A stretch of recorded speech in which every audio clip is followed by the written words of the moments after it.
शिमला में गर्मा गर्म मैगी बेचने वाली के लिए आया दिल्ली के अमीर टूरिस्ट का रिश्ता। ईशानी के पिता जैसे ही सब्जियां बेचकर घर आते हैं तो ईशानी की माँ कहती है, आ गए जी आप सब्जियां बेचकर। आज सब्जियां अच्छी तरह बिकी या रोज की तरह कम ही बिकी? क्या बताऊं करुणा, आजकल तो सब्जियों में कमाई हो ही नहीं रही है। जैसे तैसे मेरी कुछ सब्जियां बिक गई हैं और बची हुई सब्जियां तो दूसरे दिन खराब हो जाती हैं। पिताजी, मुझे लगता है कि अब हमें अपनी इनकम का कोई और तरीका ढूंढना चाहिए। हाँ बेटा, तू सही कह रही है, लेकिन शिमला के पहाड़ों में और कोई काम करना आसान भी तो नहीं है। वैसे भी इतनी ठंड पड़ रही है कि हम क्या करें, हमें समझ नहीं आता। माँ, आपको पता है, मैं जब नए साल में घूमने गया था तो मैंने देखा कि हमारे पहाड़ों में जगह जगह मैगी के स्टॉल लगे हुए थे। शिमला में कितने सारे टूरिस्ट आते हैं और आपको पता है पहाड़ों में लोग मैगी खाना बहुत पसंद करते हैं, तो क्यों ना हम लोग भी मैगी के स्टॉल लगाएं? हाँ बेटा, मैगी बेचने का काम तो अच्छा है और उसमें कमाई भी अच्छी है, लेकिन कंपटीशन बहुत है। पहले से ही मैगी के इतने स्टॉल हैं, आखिर कोई हमारी मैगी क्यों खाएगा? पिताजी, मुझे याद है दादी माँ अपने हाथों से मसाले कूटकर मैगी में डालकर हमें बनाकर खिलाती थी। क्यों ना हम भी ऐसे ही हाथों से कुटे मसाले मैगी में डालकर बहुत टेस्टी मैगी बनाएं। मुझे विश्वास है कि अलग तरह की मैगी लोगों को बहुत पसंद आएगी। वैसे ईशानी बात तो सही कर रही है और करके देखने में क्या बुराई है। वैसे भी जी आपकी उम्र हो रही है, अब आपके लिए इतनी मेहनत करके घूम घूम कर सब्जियां बेचना आसान भी तो नहीं है। ठीक है, कल कमल को पैसे देकर बाजार भिजवा दो। वो मैगी बनाने का सारा सामान, स्टोव और एक टेबल ले आएगा। कल ही हम मैगी का स्टॉल लगाएंगे।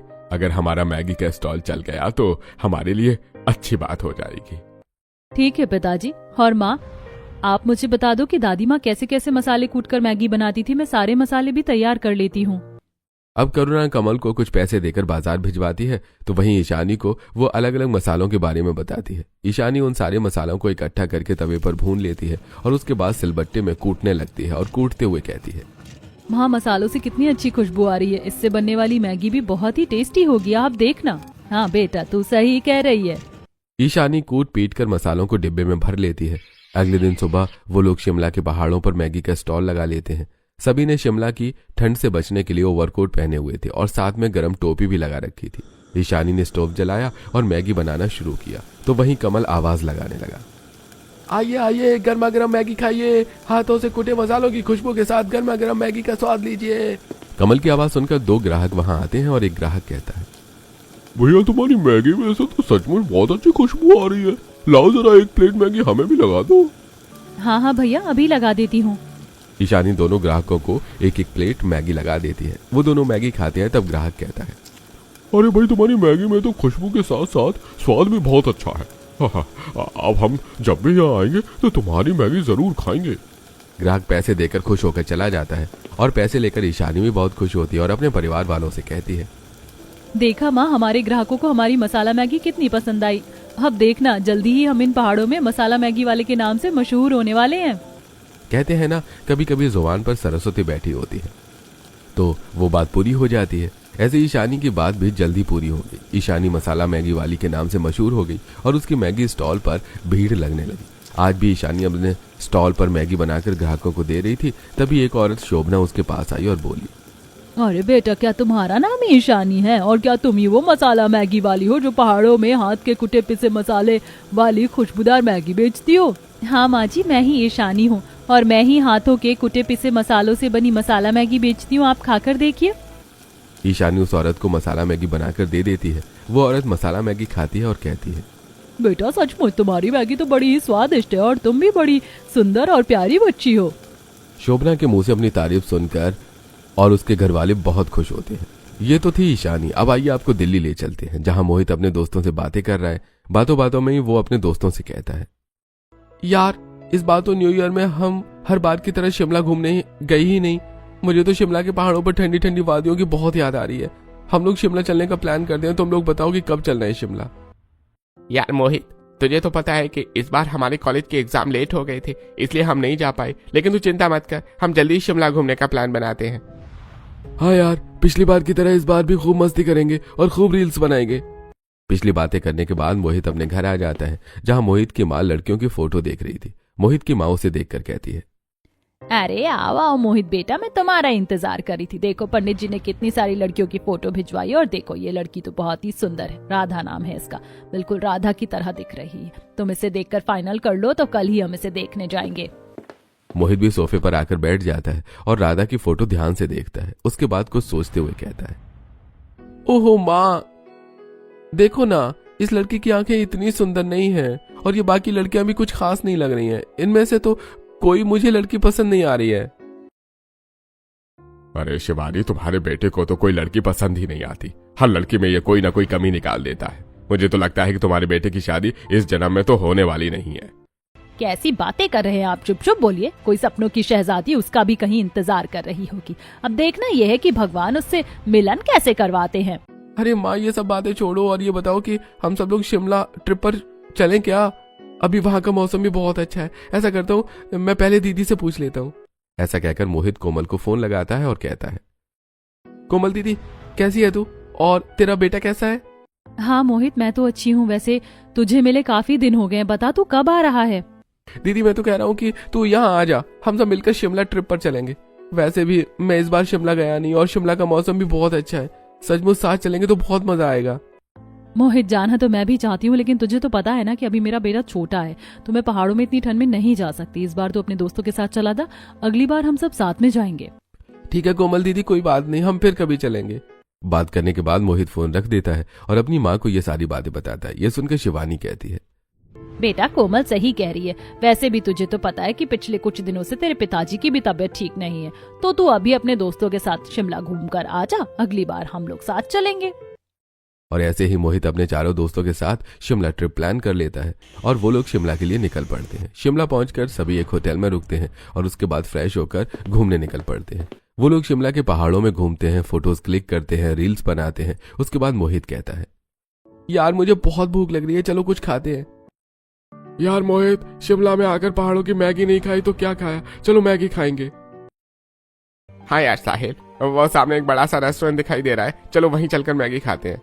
अब सभी लोग उस मैगी के रेस्टोरेंट में पहुंचते हैं। सभी लोग टेबल पर बैठते हैं और फिर मोहित वेटर को मैगी का ऑर्डर देता है। थोड़ी देर में वेटर मैगी लाकर सामने रख देता है, जिसे खाकर सुमित कहता है, यार पहाड़ों की मैगी का नाम तो बहुत सुना है, लेकिन ये मैगी तो बहुत ही फीकी दिखाई दे रही है। हाँ तू कह तो सही रहा है सुमित, लेकिन खाकर देखते हैं, क्या पता खाने में टेस्टी हो। अब चारों दोस्त अपनी अपनी मैगी खाने लगते हैं। मैगी खाकर सुमित कहता है, यार इस रेस्टोरेंट की मैगी तो बहुत महंगी है, लेकिन टेस्ट तो बिल्कुल भी अच्छा नहीं है। हाँ यार, बस जैसे तैसे इसे खाकर खत्म ही करना है। ऐसा कहकर सभी दोस्त मैगी खा लेते हैं और रेस्टोरेंट के बाहर निकल जाते हैं। फिर रेस्टोरेंट के बाहर ही खड़े होकर आपस में बातें करने लगते हैं। यार पहाड़ों की मैगी तो बहुत मशहूर होती है, लेकिन मुझे तो ये मैगी बहुत ही बकवास लगी। हाँ यार, मैगी खाकर बिल्कुल भी मजा नहीं आया। पीछे खड़ी एक औरत उन लोगों की बातें सुन रही थी। वो उनके पास आकर कहती है, बेटा पहाड़ों की मैगी सचमुच बहुत स्वादिष्ट होती है, लेकिन सही जगह पर जाकर खाना पड़ता है। ऐसा करो कि तुम लोग यहाँ से सीधे जाकर दाहिने मुड़ जाना, वहां पर एक बड़ी प्यारी सी लड़की मैगी का स्टॉल लगाती है। उसकी मैगी से दूर से ही खुशबू आती है। वो हाथों से कुटे मसाले डालकर मसालेदार मैगी बनाती है। तुम्हें वहाँ मैगी खाकर मजा ही आ जाएगा। अरे वाह चाची, आप सच कह रही हैं, तो ठीक है, फिर हम अभी वहां जाकर मैगी खाएंगे। उसके बाद सब निकल जाते हैं मैगी वाली के स्टॉल पर मैगी खाने। थोड़ी देर में सभी वहां पहुंच जाते हैं तो देखते हैं कि सामने मैगी के स्टॉल पर एक आंटी मैगी बेच रही हैं। ये देखकर मोहित कहता है, यार वो आंटी तो बता रही थी कि कोई सुंदर सी लड़की मैगी बेचती है, लेकिन यहाँ तो आंटी मैगी बेच रही है। शायद ये वो स्टॉल नहीं है जिसके बारे में वो आंटी बता रही थी, और मुझे यहाँ वहाँ की मैगी खाकर अपना मुंह का स्वाद और खराब नहीं करना है। हाँ यार मोहित, बात तो तू सच कह रहा है। हालांकि उन आंटी ने तो यहीं का पता बताया था, शायद हम गलत जगह पर आ गए हैं, चल वापस चलते हैं। यही सोचकर वो लोग वापस होटल चले जाते हैं। अगले दिन फिर से वो लोग इस रेस्टोरेंट के सामने से गुजर रहे थे, तभी शोभना उन्हें मिलती है और कहती है, अरे बच्चों फिर क्या हुआ, तुमने खाई पहाड़ों की असली मैगी उस सुंदर लड़की के हाथों से? नहीं आंटी, हमें तो वो स्टॉल मिल ही नहीं पाया। शायद हम सही जगह पहुंचे ही नहीं, क्योंकि जहाँ आपने बताया था वहाँ तो एक आंटी ने मैगी का स्टॉल लगाया था, हमें कोई भी लड़की नजर नहीं आई। अरे बेटा, हो सकता है तुम जिस समय पर गए हो वहाँ पर वो लड़की ना रही हो। दरअसल उस एरिया में मैगी का वही एक स्टॉल है। आज तुम लोग फिर से जाओ और वहाँ की मैगी खाओ। तुम हमेशा अपनी इस आंटी को याद करोगे। तो ठीक है आंटी, आज हम फिर जाकर देखते हैं। अब सभी लोग फिर से उस मैगी के स्टॉल को ढूंढते हुए वहां पहुंच जाते हैं। तभी सुमित को दूर से ही ईशानी दिखाई देती है। मोहित देखता है कि एक सुंदर सी लड़की लॉन्ग ओवरकोट पहने, चेहरे पर मुस्कान लिए अपने परिवार वालों के साथ मैगी बनाकर लोगों को बड़े प्यार से खिला रही थी और उसकी मैगी से दूर से ही खुशबू आ रही थी। मोहित खुश होकर अपने दोस्तों से कहता है, यार वो आंटी तो बिल्कुल सच कह रही थी। वो देखो, वो लड़की दूर से ही कितनी सुंदर दिखाई दे रही है, उसकी मैगी की खुशबू भी यहाँ तक आ रही है। हाँ तो ठीक है मोहित, लेकिन तू ये बता कि हम मैगी खाने यहाँ आए हैं या सुंदर लड़की देखने आए हैं? सुमित की बात सुनकर सभी दोस्त हंस पड़ते हैं। फिर सब दोस्त वहां पहुंचते हैं। मोहित तो उसे देखते ही जैसे उस पर अपना दिल है हार बैठता है। तभी सुमित उससे कहता है, क्या हो गया मोहित, कहाँ खो गया तू? मैगी नहीं खानी है क्या तुझे? हाँ यार, खानी तो है। अब सुमित ईशानी को 5 प्लेट मैगी बनाने के लिए कहता है। ईशानी मुस्कुराकर उन लोगों के लिए 5 प्लेट मैगी बनाती है और सभी लोग मैगी खाते हैं। फिर विकास मैगी की तरफ देखते हुए इशारे करते हुए कहता है, यार सचमुच ये पहाड़ों वाली मैगी खाकर तो मजा ही आ गया। मोहित के दोस्त मोहित से बातें कर रहे थे, लेकिन मोहित उस लड़की को ही देखे जा रहा था। मैगी खाने के बाद सभी लोग अपने होटल वापस आ जाते हैं और रात को आराम करते हैं, लेकिन मोहित रात भर उस लड़की के ख्यालों में खोया रहता है। सुबह सभी लोग अपने बस से वापस घर आ जाते हैं। घर पहुंचकर मोहित अपने घर वालों को शिमला की सारी बातें बताता है और वो कहता है, माँ पता है इस बार हमने एक लड़की के हाथों की बनी हुई मैगी खाई। माँ वो लड़की सचमुच बहुत ही टेस्टी मैगी बनाती है और दिखने में भी बहुत सुंदर है। अरे भाई इस बार तो ये शिमला से ज्यादा उस लड़की की तारीफ कर रहा है। इसे पूछो कहीं अपना दिल तो नहीं दे आया उस लड़की को। अजी क्यों छेड़ रहे हैं मेरे बेटे को? आप चुप ही रहा कीजिए। वैसे बेटा, हमारे कॉलोनी के जो खन्ना साहब है ना, उनकी बेटी अमेरिका से पढ़कर लौट आई है, तो आज उसे चलकर एक नजर देख ले। अगर तुझे पसंद आ जाए तो हम तेरी शादी की बात पक्की कर देंगे। मोहित भी खन्ना साहब की बेटी को देखने के लिए हाँ कह देता है। शाम को सभी लोग खन्ना साहब के घर जाते हैं, जहाँ किरण सभी के लिए नाश्ता लेकर आती है। मोहित किरण को देखता है तो उसे किरण के अंदर ईशानी दिखाई देती है। वो किरण को ध्यान से देख रहा था, तभी शुभम शिवानी के कानों में धीरे से कहता है, लगता है तुम्हारे बेटे को खन्ना साहब की बेटी पसंद आ गई है। देखो उसे कैसे देख रहा है। शुक्र है भगवान तेरा, कम से कम मेरे बेटे को कोई लड़की तो अच्छी लगी। शिवानी ऐसे सोच ही रही थी कि तभी मोहित चौंक कर खन्ना साहब की बेटी से नजरें हटाता है और अपनी माँ के कान में धीरे से कहता है, माँ मुझे लड़की पसंद नहीं है, तुम घर चलो। और इस तरह एक बार फिर मोहित लड़की को रिजेक्ट कर देता है और वो लोग घर आ जाते हैं। तो वहीं दूसरी तरफ ईशानी के पिता ईशानी की माँ से कहते हैं, करुणा अब तो हमारे मैगी का स्टॉल भी बहुत अच्छा चलने लगा है और भगवान की दया से कुछ पैसे भी इकट्ठा हो गए हैं, तो क्यों ना अब हम ईशानी के लिए कोई अच्छा सा रिश्ता देखकर उसकी शादी कर दें। ओ पिताजी, ऐसी भी क्या जल्दी है मेरी शादी करने की? बेटा तेरे पिताजी सही कहते हैं, अब तेरी भी शादी की उम्र हो गई। आखिर आज नहीं तो कल तुझे ब्याह कर अपने ससुराल तो जाना ही है। बस अब हम तेरे लिए रिश्ता देखना शुरू करेंगे। जहाँ एक तरफ ईशानी के रिश्ते की बात हो रही थी, तो वहीं दूसरी तरफ मोहित अपने दोस्त सुमित को फोन करता है और कहता है, यार सुमित मुझे शिमला जाना है, चल फिर से शिमला चलते हैं। यार मोहित क्या हो गया है तुझे? अभी 10 दिन भी नहीं हुए शिमला से वापस आए और तो फिर शिमला जाने को कह रहा है। भाई शिमला कोई पास में थोड़े ना है कि कभी भी उठ कर चले जाएं। खर्चा भी लगता है और समय भी लगता है, थोड़ा रुक कर चलेंगे यार। यार तुझे अपने पैसे और खर्च की पड़ी है, यहाँ मेरा सोना खाना पीना सब कुछ छूट गया है। अरे ऐसा क्या हो गया भाई? कहीं वो मैगी वाली लड़की तेरे दिमाग में ही तो नहीं रह गई? हाँ यार तू सही कह रहा है, मैं जब से शिमला से आया हूँ तब से उसे भूल ही नहीं पा रहा हूँ। देख यार, अगर तुम लोग मेरे साथ शिमला नहीं चले ना तो मैं अकेले ही शिमला चला जाऊंगा। अरे रिलैक्स यार, करते हैं प्लान। ठीक है, मैं सभी से बात करता हूँ, ऐसा करते हैं 2 दिनों के बाद निकलते हैं। और इसी तरह उन 5 दोस्तों की एक बार फिर शिमला ट्रिप पर जाने का प्लान बन जाता है। 2 दिनों बाद वो लोग शिमला ट्रिप के लिए निकल जाते हैं। शिमला पहुंचकर वापस उसी होटल में रुकते हैं और फिर शाम को सभी लोग ईशानी के स्टॉल पर पहुंचते हैं, जहां ईशानी अकेले स्टॉल पर मैगी बना रही थी। वो सलवार सूट के साथ एक रेड जैकेट पहने हुए थी और साथ में रेड कैप लगाए हुए थी। वो बहुत ही सुंदर लग रही थी। मोहित कहता है, सुनिए हम लोगों के लिए 1-1 प्लेट मैगी लगा दीजिए। वैसे आपका प्यारा सा नाम जान सकता हूँ क्या? जी मेरा नाम ईशानी है। अपना नाम बताते हुए ईशानी सभी को मैगी दे देती है। तब मोहित मैगी खाते हुए कहता है, आपके हाथों की बनाई हुई मैगी तो सचमुच में बहुत जादू है। आप जितनी खूबसूरत हैं मैगी भी उतनी ही अच्छी बनाती हैं। मोहित की बात सुनकर ईशानी मुस्कुरा देती है। मोहित और उसके दोस्त मैगी खाकर चले जाते हैं। अब अक्सर मोहित और उसके दोस्त कभी स्टॉल पर आकर मैगी खाते तो कभी ईशानी के स्टॉल के सामने खड़े होकर बातें करते। मोहित लगातार ईशानी को देखता रहता। अब ईशानी भी इस बात को समझने लगी थी और उसे भी धीरे धीरे मोहित अच्छा लगने लगा था। एक दिन ईशानी अपने घर पर परिवार के साथ बैठी खाना खा रही थी। तभी ईशानी के पिताजी कहते हैं, करुणा मैंने लोगों से कुछ ईशानी के रिश्ते के बारे में बात की थी। आज मेरा दोस्त हरीश मुझे एक लड़के के बारे में बता रहा था। शिमला के पहाड़ों में ही उसका एक छोटा सा रेस्टोरेंट है। क्यों ना हम उस लड़के को चलकर देख ले। अगर वो हमें अच्छा लगे तो हम ईशानी का रिश्ता उससे तय कर देंगे। हाँ पिताजी, ये तो बहुत अच्छा है। दीदी शिमला में ही रहेंगी और जीजा जी के साथ रेस्टोरेंट चलाएंगी। फिर कभी कभी वो स्टॉल पर आकर हमारी मैगी भी बना दिया करेंगी। कमल, तुझे मेरी शादी से ज्यादा अपनी स्टॉल और अपनी मैगी की पड़ी है। नहीं दीदी, मैं तो बस। कमल की बात सुनकर सभी लोग हंस पड़ते हैं और खाना खाने लगते हैं। तभी ईशानी मन ही मन में सोचती है, वो लड़का तो आजकल मेरे स्टॉल के आसपास कितने चक्कर लगाता है। अब मुझे भी वो अच्छा लगने लगा है।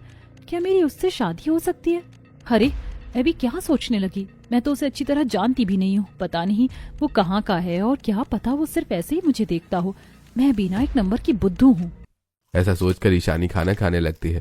अगले दिन ईशानी फिर से अपने स्टॉल पर खड़ी मैगी बेच रही थी। तभी मोहित अपने सभी दोस्तों के साथ स्टॉल पर पहुंचता है और ईशानी से कहता है, सुनिए ईशानी जी, हम सबके लिए एक प्लेट मैगी लगा दीजिए। ईशानी मुस्कुराकर सभी के लिए मैगी बनाने लगती है। तभी कमल वहां आता है और ईशानी से कहता है, दीदी कल पिताजी कह रहे थे ना, उनके दोस्त हरीश के बेटे से तेरी शादी की बात चलाएंगे। आज मैंने हरीश अंकल के बेटे को देखा, देखने में बहुत अच्छा है। मैं, माँ और पिताजी उसके रेस्टोरेंट में गए थे। माँ को भी वो लड़का बहुत पसंद आया। अब तो जल्दी तेरी शादी पक्की हो जाएगी। कमल, तुझे दिखाई नहीं देता कि मैं मैगी बना रही हूँ? कहीं भी कुछ भी बोलने लगता है। चल चुप हो जा और मैगी बनाने में मेरी मदद कर। अब कमल मैगी बनाने में ईशानी की मदद करने लगता है। ईशानी मैगी बनाकर सभी को देती है। वो लोग मैगी खाकर होटल वापस आते हैं और तब मोहित अपने दोस्तों से कहता है, यार सुना तुम लोगों ने, ईशानी की शादी की बात चल रही है। हाँ, वो तो इसमें आश्चर्य की क्या बात है? जवान लड़की की शादी की बात उसके घर वाले करते ही हैं। यार विकास, तू समझ नहीं रहा है। मैं ईशानी से प्यार करता हूँ और अपने सिवा मैं उसकी शादी किसी और से नहीं होने दे सकता। हाँ, तो इसमें इतना परेशान होने वाली कौन सी बात है? तू घर चल और अपने परिवार वालों को ईशानी के बारे में बता दे। फिर उन्हें शिमला लेकर आ और ईशानी से मिलवा दे। उसके बाद रिश्ते की बात करके ईशानी से शादी कर ले। सिंपल। ठीक है, तो फिर मैं ऐसा ही करूंगा। चलो घर चलते हैं। मोहित अपने घर आ जाता है और अपने मम्मी पापा को सारी बातें बताता है। ये सब सुनकर मोहित की माँ कहती है, बेटा, मुझे तो ये सुनकर बहुत खुशी हुई कि तुझे शिमला की ही सही लेकिन कोई लड़की तो पसंद आई। कम से कम बहू घर लाने का मेरा सपना तो पूरा होगा। ठीक है, हम सब मिलकर शिमला जाने की प्लानिंग करते हैं और उस लड़की से तेरी शादी की बात फिक्स करते हैं। हाँ, ये तो ठीक है, लेकिन कोमल को भी फोन करके बुला लो। सब साथ में जाएंगे शिमला ईशानी के लिए रिश्ता लेकर। अब शिवानी कोमल को फोन करती है और उसे सारी बातें बताती है और कहती है, बेटा, तेरी भाभी को देखने के लिए चलना है, इसीलिए तू तैयार होकर जल्दी से आ जा, हम साथ चलेंगे। ठीक है माँ, मैं कल ही आ जाती हूँ। अगले दिन कोमल भी घर आ जाती है और जल्दी ही सभी लोग शिमला के लिए निकल जाते हैं। शिमला पहुंचकर वो होटल में रुकते हैं और फिर सब लोग तैयार होकर ईशानी के मैगी स्टॉल पर जाने के लिए निकल पड़ते हैं। थोड़ी देर में वो ईशानी के मैगी के स्टॉल के सामने पहुंच जाते हैं। दूर से ईशानी को देखकर मोहित के घर वाले बहुत खुश हो जाते हैं। तब शिवानी कहती है, बेटा, ईशानी तो दूर से ही चांद की तरह चमक रही है। सचमुच तूने तो बहुत सुंदर लड़की पसंद की है। माँ, ईशानी लाखों में एक है, तभी तो हमारे मोहित को पसंद आई। अरे अब तुम लोग दूर से ही उसके बारे में बात करते रहोगे या उसके पास भी चलोगे? अब सभी लोग ईशानी के स्टॉल पर जाते हैं, जहां ईशानी अपने पूरे परिवार के साथ ग्राहकों को मैगी बनाकर दे रही होती है। ईशानी मोहित को देखते ही पहचान लेती है और कहती है, अरे मोहित जी, कैसे हैं आप? लगता है इस बार आप अपने परिवार के साथ शिमला ट्रिप पर आए हैं। हाँ ईशानी, ये मेरे मम्मी पापा हैं और ये मेरी बहन है। नमस्ते जी, रुकिए, मैं आप लोगों के लिए स्पेशल मैगी बनाती हूँ। अब ईशानी उन सभी के लिए मैगी बनाती है। सभी लोग मैगी खाते हैं और फिर शिवानी के मैगी की तारीफ करते हुए ईशानी की माँ करुणा से कहती है, बहन जी, आपकी बेटी ने तो सचमुच बहुत ही टेस्टी मैगी बनाई है और वैसे वो है भी बहुत प्यारी। हाँ बहन जी, ये तो आपने सही कहा। हमें भी अपनी बेटी पर बहुत गर्व है। वैसे बहन जी, अगर आप बुरा ना माने तो मैं आपसे कुछ कहना चाहती हूँ। अरे बहन जी, इसमें बुरा मानने की क्या बात है? आप जो कहना चाहती हैं आराम से कहिए। बहन जी, मुझे आपकी बेटी के रिश्ते के बारे में बात करनी है। हाँ बहन जी, मेरी बेटी के रिश्ते के लिए हम लड़का तो ढूंढ रहे हैं। एक दो अच्छी जगह बात भी चल रही है। जैसे ही बात जमेगी हम उसका ब्याह कर देंगे। बहन जी, हम दिल्ली में रहते हैं और मोहित मेरा इकलौता बेटा है। आप तो इसे जानती हैं। 2-3 बार आपकी दुकान पर, आपके स्टॉल पर मैगी खाने आ चुका है। हाँ बहन जी, हम इसे जानते हैं। बड़ा ही प्यारा बच्चा है आपका।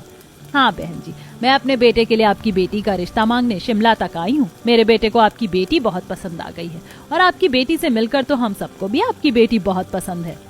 शिवानी की बात सुनकर करुणा हैरान रह जाती है और कुछ सोचने लगती है। थोड़ी देर बाद वो कहती है, माफ करना बहन जी, लेकिन हम शिमला में रहते हैं और यहाँ से दिल्ली बहुत दूर है।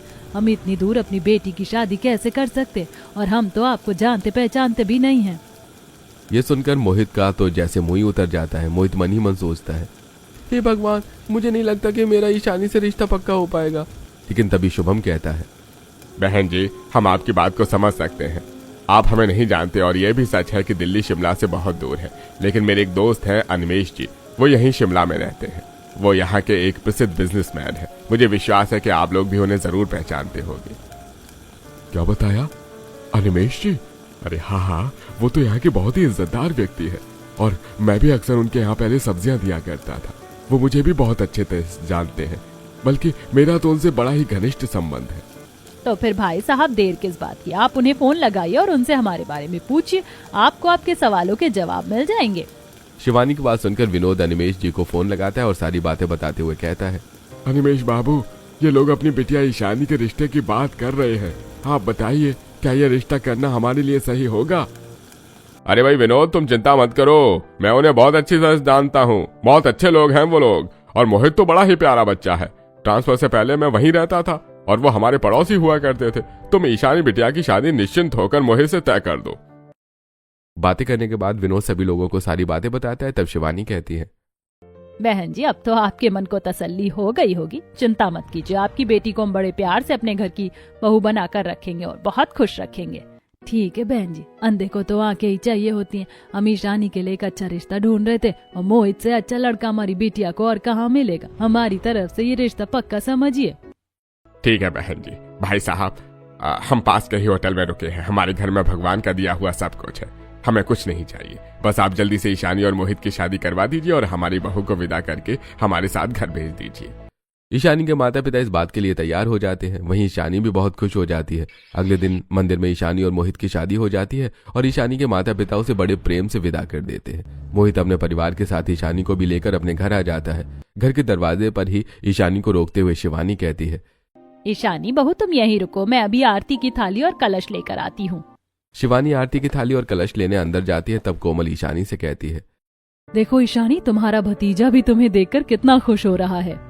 कोमल की बात सुनकर ईशानी और मोहित एक दूसरे को देखकर मुस्कुराने लगते हैं। तब तक शिवानी कलश और आरती की थाली ले आती है।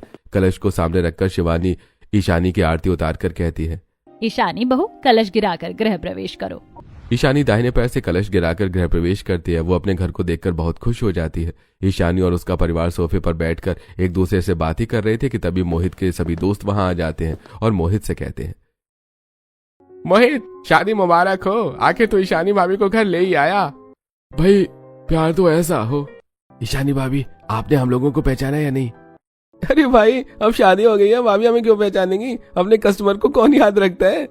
देवर जी, पहले आप लोग कस्टमर थे और अब मेरे देवर हो गए हो, और अपने देवरों को कोई नहीं भूलता। मुझे आप सब अच्छी तरह याद हैं। ईशानी की बात सुनकर मोहित के दोस्त खुश हो जाते हैं और इस तरह ईशानी अब मोहित के साथ खुशी खुशी दिल्ली में रहने लगती है और अपना जीवन गुजारने लगती है।